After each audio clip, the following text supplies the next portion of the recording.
Israel তুরস্কের মধ্যে চলমান এই তীব্র উত্তেজনা এখন আর কেবল কথার লড়াইয়ে সীমাবদ্ধ নেই, বরং তা এক ভয়াবহ যুদ্ধের আশঙ্কায় রূপ নিয়েছে। তুর্কি প্রেসিডেন্ট রিসেপ তাইয়েপ এরদোয়ান সরাসরি হুমকি দিয়ে বলেছেন যে অতীতে যেভাবে তুরস্ক কারাবাহ কিংবা লিবিয়ায় সামরিক হস্তক্ষেপ করেছিল, ঠিক একইভাবে তারা ইসরায়েলেও প্রবেশ করতে পারে। এই মন্তব্যের পর পুরো মধ্যপ্রাচ্য জুড়ে এক থমথমে পরিস্থিতি বিরাজ করছে এবং বিশ্ব নেতারা এখন আতঙ্কে দিন গুনছেন। এরদোয়ানের এমন কঠোর অবস্থানের বিপরীতে বসে নেই ইসরায়েলি প্রধানমন্ত্রী বেনিয়ামিন নেতানিয়াহুও। পাল্টা আক্রমণে এরদোয়ানকে একজন স্বৈর শাসক হিসেবে আখ্যায়িত করেছেন।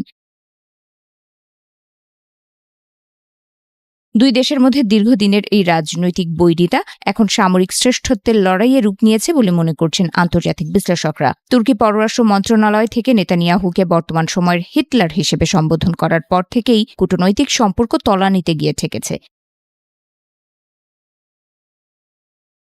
তুরস্ক দাবি করছে যে ইসরায়েল গাজা ও লেবাননে যে নারকীয় তাণ্ডব চালাচ্ছে তা আন্তর্জাতিক আইনের চরম লঙ্ঘন এবং এই সম্প্রসারণবাদী নীতি রুখে দিতে আঙ্কারা যে কোনো পদক্ষেপ নিতে প্রস্তুত। অন্যদিকে ইসরায়েল বলছে যে তুরস্ক হামাসকে সমর্থন দিয়ে মূলত সন্ত্রাসবাদকে উস্কে দিচ্ছে, যা এই অঞ্চলের শান্তি বিনষ্ট করার প্রধানতম কারণ।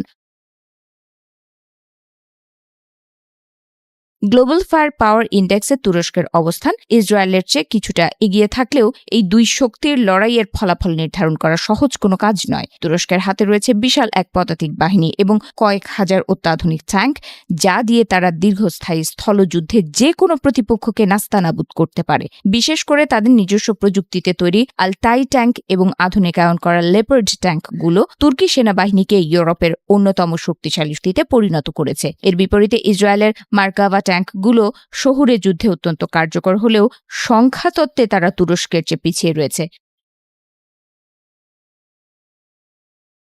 আকাশপথের লড়াইয়ে অবশ্য ইসরায়েল নিজেদের একচ্ছত্র আধিপত্য বজায় রেখেছে, যা তুরস্কের জন্য একটি বড় উদ্বেগের কারণ হতে পারে। ইসরায়েলি বিমান বাহিনীতে রয়েছে বিশ্বের সবচেয়ে উন্নত F-35 স্টেলথ যুদ্ধবিমান, যা রাডারের চোখ ফাঁকি দিয়ে হামলা চালাতে সক্ষম।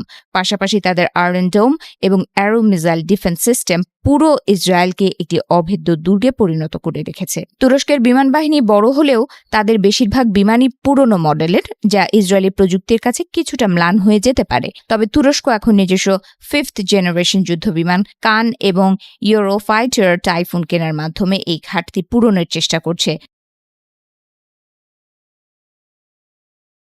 ড্রোন প্রযুক্তিতে তুরস্ক বর্তমানে বিশ্বের 1 নম্বর বিস্ময়কর নাম হয়ে দাঁড়িয়েছে, যা যুদ্ধের মোড় ঘুরিয়ে দিতে পারে মুহূর্তেই। লিবিয়া এবং আজারবাইজানের যুদ্ধে তুরস্কের তৈরি বায়ারাক্তার TB2 ড্রোনগুলো তাদের সক্ষমতার প্রমাণ দিয়েছে এবং এখন তারা TB3 এর মতো ক্যারিয়ার ভিত্তিক ড্রোন নিয়ে কাজ করছে। এই ড্রোনগুলো ইসরায়েলের অত্যাধুনিক রাডার ব্যবস্থাকে ফাঁকি দিয়ে গুরুত্বপূর্ণ স্থাপনায় আঘাত হানতে সক্ষম। তুর্কি ড্রোনের এই বিশাল বহর ইসরায়েলের জন্য এক নতুন ধরনের চ্যালেঞ্জ হয়ে দাঁড়াবে, যা তাদের প্রথাগত বিমান প্রতিরক্ষা ব্যবস্থাকে ব্যতিব্যস্ত করে রাখতে পারে। সমুদ্রসীমার কথা চিন্তা করলে তুরস্কের নৌবাহিনী ইসরায়েলের তুলনায় অনেক বেশি শক্তিশালী এবং বিশাল। ব্লু হোমল্যান্ড পরিকল্পনার আওতায় তুরস্ক ভূমধ্য সাগর এবং কৃষ্ণ সাগরে নিজেদের শক্ত অবস্থান নিশ্চিত করেছে। তাদের হাতে রয়েছে আধুনিক সাবমেরিন ফ্রিগেট এবং অ্যাম্বিফিয়াস জাহাজ, যা দিয়ে তারা সমুদ্রের যে কোনো বড় ধরনের অভিযান পরিচালনা করতে পারে। অন্যদিকে ইসরায়েলের নৌবাহিনী মূলত উপকূলীয় প্রতিরক্ষা এবং গ্যাস ক্ষেত্রগুলোর নিরাপত্তার কথা ভেবে তৈরি করা হয়েছে, তাই নৌযুদ্ধে তুরস্কের পাল্লা যে ভারী থাকবে তা নিয়ে সামরিক বিশেষজ্ঞদের মধ্যে খুব একটা সন্দেহ নেই। তবে এই সম্ভাব্য যুদ্ধের সমীকরণ পাল্টে দিতে পারে ইসরায়েলের অপ্রকাশিত পারমাণবিক অস্ত্র ভান্ডার এবং আমেরিকার নিঃশর্ত সমর্থন। তুরস্ক একটি ন্যাটো সদস্য দেশ হওয়া সত্ত্বেও ইসরায়েলের সাথে আমেরিকার যে ঐতিহাসিক এবং কৌশলগত সম্পর্ক রয়েছে তা আঙ্কারার জন্য বড় বাধা হয়ে দাঁড়াবে। ইসরায়েল যদি আক্রান্ত হয় তবে আমেরিকা সরাসরি তাদের পাশে দাঁড়াবে, যা যুদ্ধকে এক তৃতীয় বিশ্বযুদ্ধের দিকে ঠেলে দিতে পারে। তুরস্কের কাছে বিশাল সেনাবাহিনী থাকলেও পারমাণবিক অস্ত্রের অভাব এবং ভূ রাজনৈতিক সীমাবদ্ধতা তাদের যে কোনো বড় পদক্ষেপের আগে বারবার ভাবতে বাধ্য করবে।